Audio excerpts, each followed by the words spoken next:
দাঁড়াবে শেষ পর্যন্ত জানি না। ইতিমধ্যে 6টি বামপন্থী দল দিল্লিতে তারা একটা মিটিং করে প্রেস রিলিজ করেছে। Communist party of India, Marxist communist party of India, all India forward block, revolutionary socialist party, communist party of India, Marxist liberation and socialist unity centre of India communist, তারা issue করেছে। তারা ঘোষণা করেছে এই বছরটা গুরুত্ব সংবিধানের অন্যতম প্রণেতা বি.আর. আম্বেদকর, তারও মৃত্যুদিন 6ই ডিসেম্বর। তাই 6ই ডিসেম্বরটা এবার বামপন্থীর ধ্বংসের যে দিবস, তাকে অন্যভাবে অর্থাৎ in defence of constitution and secularism করা প্রয়োজন। তাই তারা কল দিয়েছেন defence the constitution and secularism day, all ইন্ডিয়াতে কল দিয়েছেন। আমরা আমাদের রাজ্যে এই দিবসটা ব্যাপকভাবে পালন করার পক্ষে।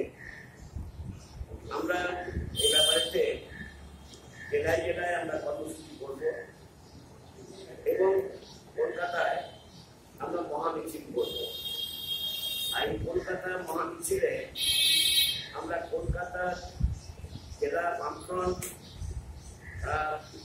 24 পরগনা জেলা বামফ্রন্টের পক্ষ থেকে ব্যারাকপুর মহকুমা এবং তার সংলগ্ন যে এলাকা তার মানুষের এই মহামিছিলে অংশগ্রহণে আমরা আবেদন জানাচ্ছি।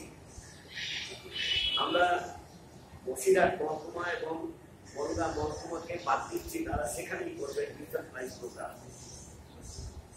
কলকাতা, সমগ্র কলকাতায় অংশগ্রহণ করবে।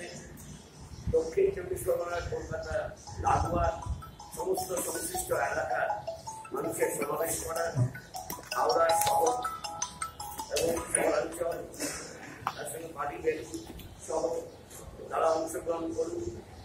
আমরা হুগলির এই কলকাতার লাগোয়া যে এলাকাগুলো আছে হাওড়ার সঙ্গে সংযুক্ত হয়ে, সেই এলাকার ট্রেন লাইনের সংশ্লিষ্ট অংশ তাদেরও আমরা আহ্বান করছি।